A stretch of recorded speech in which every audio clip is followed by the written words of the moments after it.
Salut! J'espère que ta vie est badass pis rock la fucking place! Je suis Stephou Scarecrow et bienvenue à un autre épisode de marde! Dans le fond, aujourd'hui, je vous parle d'un film qui s'appelle The Long Night. Il a également été appelé The Coven. Fait que, le film a deux titres, apparemment. Il n'a pas été traduit en français, donc c'est la version anglaise seulement qui existe. Le film a été réalisé par un gars qui s'appelle Rich Ragsdale. Moi, je le connaissais pas. J'ai regardé sur IMDb et dans le fond, il a majoritairement réalisé des vidéoclips. Mais il avait déjà réalisé un film, un truc de sorcière, puis il était pas super bien coté. Le film met en vedette Scout Taylor Compton, dans le fond qu'on a connu majoritairement grâce au film Halloween 1 et 2, le remake que Rob Zombie a réalisé dans les années 2000, 2010 peut-être, je me rappelle plus exactement, peut-être 2006. C'est elle qui faisait Laurie Strode. Donc maintenant, elle est pas mal reliée à l'horreur en termes de films de petit budget. Dans le fond, elle est devenue un peu Scream Queen de films d'horreur petit budget, donc un peu comme Daniel Harris, qui a fait quand même pas mal de films dans ce milieu-là, ou Tiffany Shepis également. Donc, il met aussi en vedette un gars qui s'appelle Nolan Gerard Funk. Je sais pas trop qu'est-ce qu'il a fait. Je pense qu'il était comme dans des. Je pense qu'il joue dans Glee ou quelque chose comme ça, mais en tout cas, je le connais pas vraiment beaucoup. On a également des caméos de l'acteur Jeff Fahey, dans le fond, qui était très populaire dans les années 80, qui a eu une espèce de ressurgence ou réfervescence dans les années 2000 également, quand que Planète Terreur est sorti de Robert Rodriguez.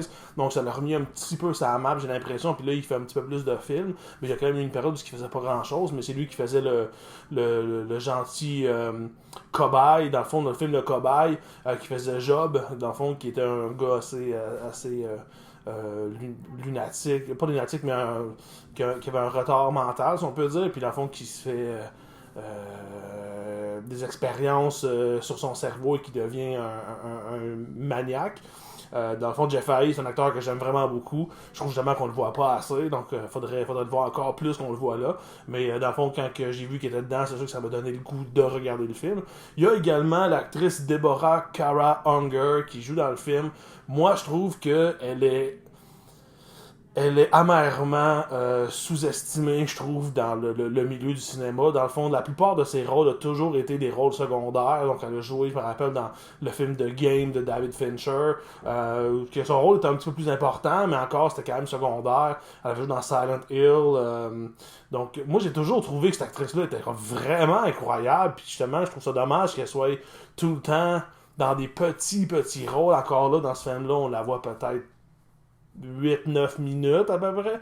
Je trouvais important de la nommer parce qu'elle pète un nombre incalculable là, de gueules.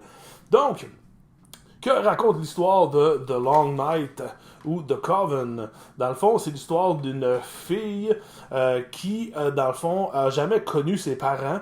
Elle vient du sud des États-Unis, mais dans le fond, elle a été adoptée, puis elle les a jamais connus, puis ça fait longtemps qu'elle les recherche. Puis là, elle a rencontré sur Internet quelqu'un qui connaît les parents, puis qui connaît un peu l'histoire de pourquoi elle a été adoptée, puis tout ça. Fait que dans le fond, elle et son copain décident d'aller rencontrer ce gars-là, qui est comme justement dans le sud. Je me rappelle plus exactement c'est où, je sais pas si ils disent, non, ils parlent de campagne, mais ils disent pas c'est où. Fait que dans le fond, elle s'en va là, puis dans le fond, quand elle arrive à la maison, qu'elle est supposée rester puis rencontrer le gars, ben le gars est pas là. Puis là, assez rapidement, il y a des gens qui portent des espèces de robes et qui ont des masques des crânes dans le fond qui sont une espèce de culte apocalyptique et qui se mettent à entourer la maison et les empêcher de sortir. Puis dans le fond, elle essaie de comprendre un peu pourquoi, qu'est-ce qui se passe, etc. Donc c'est un peu ça l'histoire de The Long Night. Ce que je peux dire sur le film, c'est que la cinématographie, la direction photo, les images sont vraiment cool. On a droit à beaucoup de shots de drone, dans le fond, au-dessus des arbres, de la forêt, de la nature. Des fois un petit peu trop, mais quand même c'est intéressant. Puis il y en a un surtout qui s'avance vers la maison lorsque la voiture arrive. Ce shot-là, je l'avais vraiment trouvé cool. Il y a une coupe de shots également qu'on voit un petit peu en arrière. Je vais essayer de l'approcher. Ici, dans le fond, qu'on voit le culte avec leur symbole puis tout ça, puis tu sais, ça look, c'est vraiment bien fait, la cinématographie est vraiment très bien faite, la musique est intéressante aussi. Il y a une tourne au début du film, dans le générique du début, où on voit un peu les shots de la nature, tout ça. La tourne ne fait pas nécessairement énormément. C'est un peu bizarre, ça fait off un peu. Mais généralement, la musique couvre bien le ton du film. Là où les trucs se gardent selon moi, parce que je dois dire que c'est un film que j'ai pas particulièrement aimé. J'ai trouvé que l'histoire en tant que telle, on avait déjà vu ça avant, mais il manque de tension, il manque d'action, il manque. Puis tu sais, je disais au niveau de la musique au début qu'elle était un petit peu off, mais c'est un peu de même aussi pour l'acting. C'est sûr que je connais pas beaucoup Scout Taylor Compton, je l'ai vu dans Halloween seulement, puis je sais même pas si je l'ai vu dans d'autres choses. Mais c'est pas qu'elle est pas bonne, mais son jeu était comme off avec le ton du film. Puis c'est la même chose pour le gars Nolan quelque chose.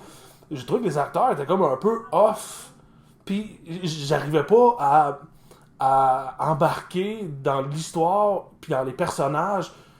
Je voyais que le monde jouer un rôle. Fait que, je sais pas, c'est peut-être moi en fait qui a pas embarqué tout simplement, mais justement j'étais pas capable de croire à ces personnages-là vraiment. Fait que j'ai trouvé ça dommage un peu parce que le film selon moi a du potentiel.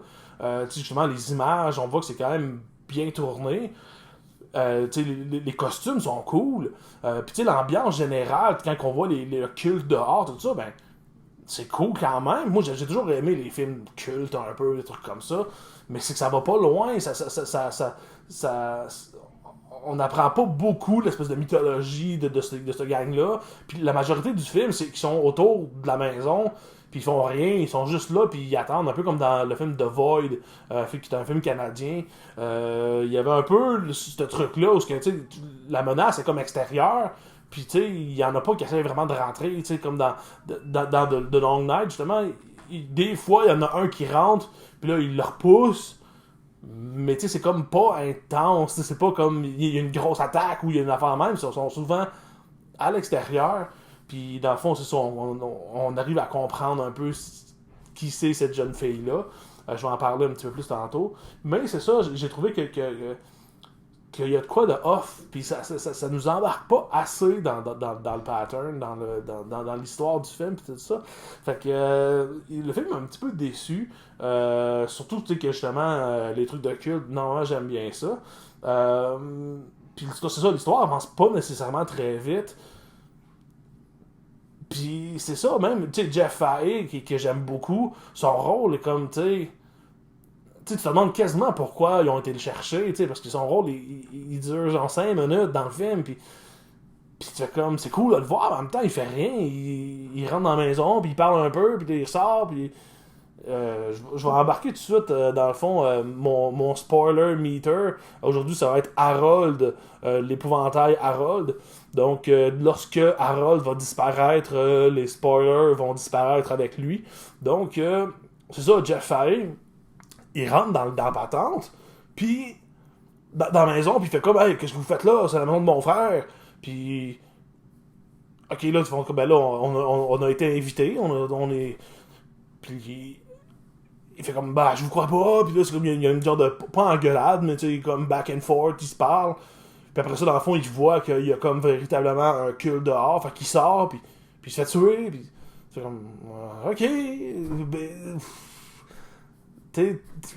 ok, c'est tout, genre. Puis c'est la même chose pour Deborah Kara Unger, encore là, son rôle, à la fin, vraiment fucking cool. C'est comme, un peu le visage, le boss du culte, si on peut dire. Alors, dans le fond, on se rend compte que c'est la mère de Scout Taylor Compton, dans le fond, qui avait elle était tombée enceinte par rapport au culte, disons qu'elle voulait que Scout Taylor Compton devienne le vessel pour une entité cosmique, satanique, whatever. Puis dans le fond, c'est pour ça qu'elle avait eu l'enfant. Pourquoi elle l'a donné en adoption, on sait pas. Ça aurait été bien plus logique de la garder puis de la brainwasher quand elle est jeune, comme ça elle aurait accepté le rôle. Mais dans le fond, mais c'est ça, c'est qu'on découvre quand elle enlève son masque à la fin, on voit que c'est Deborah Kara Unger. Elle a eu vraiment une super bonne performance. C'est la seule vraiment qui est comme juste dans le film, qui a compris le ton puis qu'elle livre la marchandise dans son rôle. Encore là, elle est pas là très longtemps. Dans le fond, elle décide elle révèle au personnage que je viens de vous dire. Puis dans le fond, la jeune fille accepte et dans le fond devient le vaisseau de l'entité. Puis ça finit un peu comme ça. Fait que, ça finit encore là que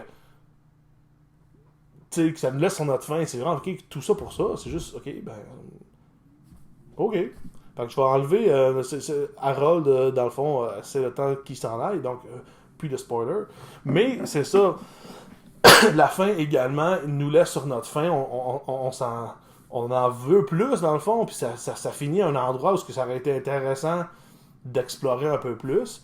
Fait qu'encore là, tu sais, aucun des rangs des sections du film, que ce soit l'introduction ou le premier acte, deuxième acte, troisième acte, il n'y a rien vraiment qui nous grab puis qui nous laisse, tu sais, sur le bout de notre chaise à savoir qu'est-ce qui va se passer.